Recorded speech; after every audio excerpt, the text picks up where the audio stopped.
हो सकता है कि उपेंद्र कुशवाहा की जो डील हुई हो एनडीए में शामिल होते वक्त वो कुछ और हुई हो, लेकिन नीतीश कुमार के एनडीए में आने के बाद परिस्थितियां बदल गई हैं और भारतीय जनता पार्टी उस डील को पूरी करने की स्थिति में शायद नहीं है। काराकाट लोकसभा सीट से उपेंद्र कुशवाहा चुनाव लड़ने की तैयारी कर रहे हैं।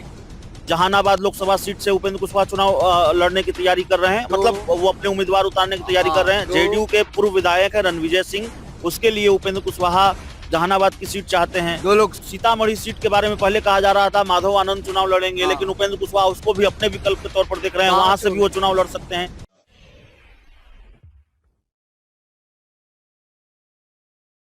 नमस्कार, आदाब, सत श्री अकाल। मेरा नाम है विशाल। हमारे साथ हमारे सहयोगी अभिषेक मिश्रा मौजूद हैं। देखिए, बिहार की राजनीति पर चर्चा करेंगे। बिहार की राजनीति पर चर्चा करना इसीलिए अहम हो जाता है क्योंकि बिहार की राजनीति में आए दिन कुछ न कुछ उठापटक होता रहता है, और खास करके जब जब लोकसभा चुनाव सर पर हो, इसका आगाज होने में कुछ ही समय बचा है। एनडीए गठबंधन और इंडिया गठबंधन दो ही धड़ा है इन दिनों लोकसभा चुनाव में। ऐसे में कौन पक्ष मजबूत होता है, कौन पक्ष कमजोर होता है, इस पर डिपेंड करता है कि किसके साथ कितने सहयोगी दल हैं और कितने मजबूत हैं। हम अभी जो चर्चा करने जा रहे हैं वो इंडिया गठबंधन की नहीं बल्कि एनडीए की चर्चा करेंगे। एनडीए में कितने सहयोगी दल हैं और किस सहयोगी दल को भाजपा कितना भाव दे रही है और किसको टिकट दे रही है, किसको क्या करा रही है। देखिए, अभी एनडीए गठबंधन में अगर बात करें तो चाचा पशुपति पारस, उनका भतीजा, दो धड़ा एक है। और नीतीश कुमार के जाने से और देखिए कितना मजबूत हुआ, कितना कमजोर हुआ, तो अभी बताने की बात नहीं है। और उसके साथ उपेंद्र कुशवाहा भी शामिल हैं, जीतन राम मांझी भी शामिल है। अभी हम बात करें उपेंद्र कुशवाहा पर। उपेंद्र कुशवाहा लगातार 2 से 3 सीटें मांग करते रहे हैं, लेकिन भाजपा उनको कितना देगी ये तो जब सब कुछ सीट शेयरिंग हो जाएगा, फाइनल फैसला हो जाएगा, तब कहा जाएगा। लेकिन ये भी बाजार में चर्चा है कि उनको एक सीट दिया जा रहा है, और कौन सा सीट दिया जा रहा है और किस सिंबल पर दिया जाए, इस पर हम चर्चा करेंगे हमारे सहयोगी अभिषेक मिश्रा के साथ। देखिए विशाल, उपेंद्र कुशवाहा की आप चर्चा कर रहे हैं और हम लगातार ये बात कर रहे हैं, हो सकता है कि उपेंद्र कुशवाहा की जो डील हुई हो एनडीए में शामिल होते वक्त वो कुछ और हुई हो, लेकिन नीतीश कुमार के एनडीए में आने के बाद परिस्थितियां बदल गई हैं और भारतीय जनता पार्टी उस डील को पूरी करने की स्थिति में शायद नहीं है।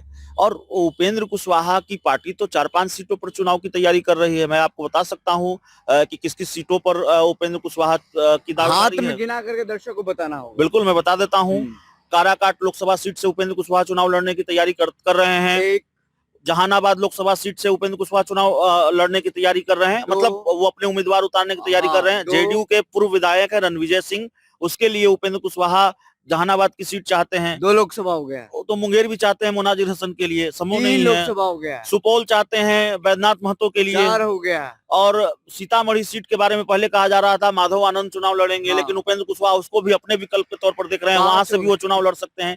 तो ऐसी 5 सीटों के बारे में आपको, और अलग अलग काराकाट अलग अलग लोकसभा सीटों पर उन्होंने ये भी की है, सभाएं भी की है। अलग अलग लोकसभा सीटों में उनकी एक्टिविटी भी है, सक्रियता भी है। जिस तरह की उनकी दावेदारी है, लोकसभा प्रभारियों की नियुक्ति भी शायद उपेंद्र कुशवाहा ने की है अलग अलग लोकसभा सीटों पर। तो ये मामला है, ये उनकी दावेदारी है, लेकिन उनको मिलने क्या जा रहा है, यही बड़ा सवाल है ना, और दर्शक ये जानना चाहते हैं। बिल्कुल। देखिए विशाल, तस्वीर 3-4-5 दिन में तो साफ हो जानी है, किसको क्या मिलने जा रहा है। सीटों का बंटवारा 4-5 दिन में हो जाना है, जो मेरा ख्याल है। लेकिन हमारे पास जो जानकारी है वो जानकारी है कि उपेंद्र कुशवाहा को एक सीट सिर्फ मिलने जा रही है, काराकाट लोकसभा सीट, वहां से वो चुनाव लड़ेंगे। काराकाट लोकसभा सीट से उपेंद्र कुशवाहा चुनाव लड़ेंगे। जेडीयू उनके लिए काराकाट लोकसभा सीट छोड़ने के लिए तैयार हो गई है, लेकिन अगर भारतीय जनता पार्टी के साथ और थोड़ी बेहतर डील हुई, भारतीय जनता पार्टी ने और थोड़ी कृपा कर दी उपेंद्र कुशवाहा पर, या भारतीय जनता पार्टी ने थोड़ा और बड़ा दिल दिखाया उपेंद्र कुशवाहा को लेकर, तो एक सीट और उपेंद्र कुशवाहा को मिलेगी। लेकिन उपेंद्र कुशवाहा को बीजेपी के सिंबल पर अपने उम्मीदवार को लड़ाना होगा, दूसरे उम्मीदवार। ये क्या? बिल्कुल, एक सीट उपेंद्र कुशवाहा अपनी पार्टी के सिंबल पर लड़ सकते हैं। उनको सिंबल, राष्ट्रीय लोक मोर्चा उनकी पार्टी है, चुनाव के वक्त उनको सिंबल मिल जाएगा, वो अपनी पार्टी के टिकट पर चुनाव लड़ेंगे, पार्टी के सिंबल पर लड़ेंगे। लेकिन उनके अलावा जो उनकी पार्टी का कोई नेता चुनाव लड़ेगा, जो दूसरा उम्मीदवार होगा, वो बीजेपी के सिंबल पर उसको लड़ाना होगा। भारतीय जनता पार्टी ने ये प्रस्ताव रखा है और कई सहयोगी दलों के सामने रखा है। ये प्रस्ताव चिराग पासवान और पशुपति पारस के सामने भी रखा है। ये जी। प्रस्ताव आने के बाद कहीं उपेंद्र कुशवाहा नाराज तो नहीं होंगे जिस तरीके से आपने देखिए, देखा? नाराजगी तो है ना, नाराजगी तो दिख रही है। आप प्रधानमंत्री के कार्यक्रम में नहीं जाते हैं, आपकी पार्टी की तरफ से आधिकारिक ऐलान हो जाता है, कहा जाता है कि नहीं भाई, प्रधानमंत्री कार्यालय से आवेदन मतलब आमंत्रण मिला है, वो जाएंगे। अब आप जो भी कहें कि सरकारी कार्यक्रम था, नहीं था, प्रोटोकॉल था, ठीक है। प्रिंस राज भी वहां मौजूद थे, सांसद हैं, जीतन राम मांझी भी मौजूद थे। जीतन राम मांझी तो पूर्व मुख्यमंत्री हैं, विधायक हैं, ठीक है, और अपनी पार्टी के संरक्षक हैं। वो तो न मुख्यमंत्री हैं, न मंत्री हैं, न केंद्र मंत्री रह न चुके केंद्र में मंत्री हैं। न तो उन्होंने फिर जब हाँ। फिर वो थे, तो हम्म। ये सब बहानेबाजी चलती नहीं है। ये सब जो बात है, ये सब बहुत फिजूल की बात है। ये बात सब बेमानी है। नाराज तो हैं उपेंद्र कुशवाहा, चिराग पासवान भी नाराज हैं। तो जाहिर तौर पर जब तक सीट बंटवारा नहीं होगा, ये नाराजगी बनी रहेगी। और अगर सीट बंटवारा हो जाता है और फिर उम्मीद के मुताबिक फैसला नहीं लेती है बीजेपी, तो नाराजगी और बढ़ सकती है। उपेंद्र कुशवाहा किसी दूसरे विकल्प पर विचार कर सकते हैं। चिराग देखिए, पासवान हम उसी जी। पर आ रहे हैं। क्या आपको लगता है, जिस तरीके से आप बता रहे हैं, जिस तरीके से बिहार की राजनीति में चर्चाओं का जो बाजार है वो गर्म है, उपेंद्र कुशवाहा को जो सीट मिलने जा रही है वो बीजेपी के सिंबल पर चुनाव लड़ेंगे, तो क्या इससे नाराज नहीं, होकर के वो खेमे बदल सकती है? देखिए, उपेंद्र कुशवाहा अपनी काराकाट की सीट अपने सिंबल पर लड़ सकते हैं। हाँ, लेकिन दूसरा अगर कोई दूसरी सीट उनको मिलेगी, तो वो बीजेपी के सिंबल पर उनको अपने उम्मीदवार को लड़ाना पड़ेगा। ये बात है। ये नाराजगी को लेकर के वो खेमे बदल सकते हैं क्या? वो नहीं, अभी खेमा बदलेंगे कह देना जल्दबाजी होगी। ऑप्शन भी तो नहीं है। आप ऑप्शन भी तो नहीं है। आप आरजेडी को जंगल राज कहते रहे हैं। आप कहते रहे नीतीश कुमार जंगल राज वालों के साथ चले गए हैं, तो आप किस मुझसे फिर जंगल राज वालों के साथ जाएंगे?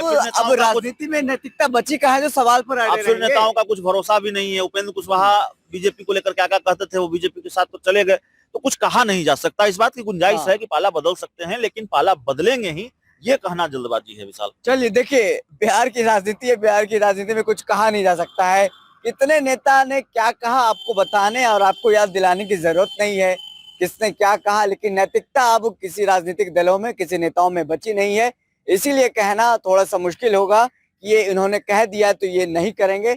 यहाँ सब कुछ संभव है, सब कुछ राजनीति है। फिलहाल इस खबर में इतना है। बहुत बहुत शुक्रिया।